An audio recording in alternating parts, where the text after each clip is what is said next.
Habari mwana michezo na karibu kwenye chaneli yako pendwa kabisa soka. Hii ni Oven TV na hapa unapata taarifa zote zenye ukweli na uhakika kuhusiana na soka la Tanzania, Afrika na dunia kwa ujumla. Na leo hii ni kwamba Simba Sports Club wameweza kucheza mchezo dhidi ya Fountain Gate FC na kufanikiwa kuondoka na ushindi wa goli 3-0 ama goli 3-0, ambapo Simba Sports Club walipata goli la kwanza kupitia kwa Rushen De Rock, aliachia kichwa kizuri na kutinga nyavuni. Goli la pili ni Jean Chaza huwa akimalizia setup nzuri ya mchezaji huyu Kagoma, na goli la tatu ni Jonathan Sowa aliyemaliza mpira uliokuwa ukizengea baada ya Mpanzo kuweka cross mujarabu, na hivyo basi Jonathan Sowa hakufanya ajizi kwa kukwamisha mpira huo nyavuni, na hivyo Simba Sports Club wameweza kuondoka na alama zote 3. Bas msemaji wa Young Africans Ali Kamwe ameweza kufunguka kuhusiana na mchezo huo na kusema kuwa Simba Sports Club wamepiga bomu monchwali ama wamelipua sehemu ambapo hapana kashikashi kwa kumfunga Fountain Gate.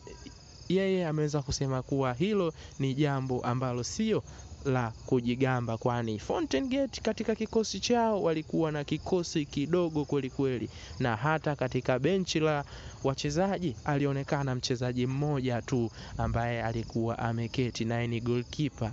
Kwa hiyo Fountain Gate walilazimika kucheza wakiwa timu kamili ya wachezaji 11 na sabu mmoja ama mtu wa bench akiwa ni mmoja ama mchezaji wa bench akiwa ni mmoja. Kwa hiyo wachezaji wa Fountain Gate wameweza kucheza wote kuanzia mwanzo hadi mwisho wa mchezo. Hii ni kwa sababu ya mtandao kusumbua baada ya mambo ya usajili kwenda ndivyo sivyo kunako transfer system ya kimtandao. Kwa hiyo bado kinachosubiriwa ni mtandao uweze kuwaruhusu Fountain Gate kuwajaza wachezaji hawa ambao wameweza kusajiliwa ndani ya Fountain Gate FC ili waweze kutumiwa kucheza katika ligi kuu Tanzania bara, na vinginevyo ni kwamba hawatoruhusiwa mpaka mambo hayo yakamilike.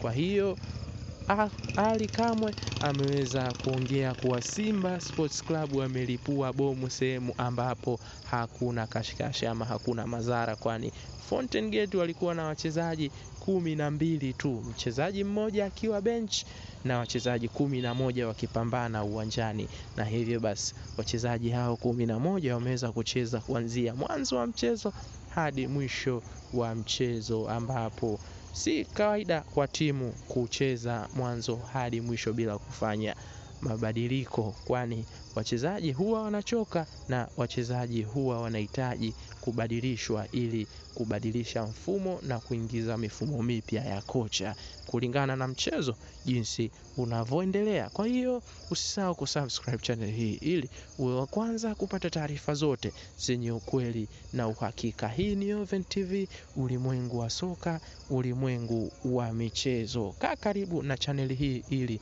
upate taarifa hizi zote za kimichezo kutoka sehemu mbalimbali za Tanzania, sehemu mbalimbali za Afrika na hata kutoka sehemu mbalimbali za dunia kiujumla.